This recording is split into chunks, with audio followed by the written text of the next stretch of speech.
துணையாய் வருவாய். சிறு சிப்பியிலே வீழ்ந்தால் ஒரு முத்தனவே முழுவாய். வேறினிலே விழுந்தால் நவதானியமாய் விளைவாய். என் கண்விழிக்குள் விழுந்ததனால் கவிதையாக மறந்தான்.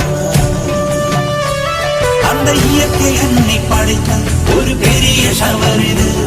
அடைந்த வயது கழிந்த பிறகெங்கு நனைவது. இவள் கண்ணி என்பதை இந்த மழை கண்டறிந்து சொல்லியது. சக்கரவாகமோ மழையை அருந்துமா? நான் சக்கரவாக பறவையாவேனோ? மழையின் தாரைகள் வழிய எழுதுகள் விழுது பிடித்த பின்னில் சேர்வேனோ?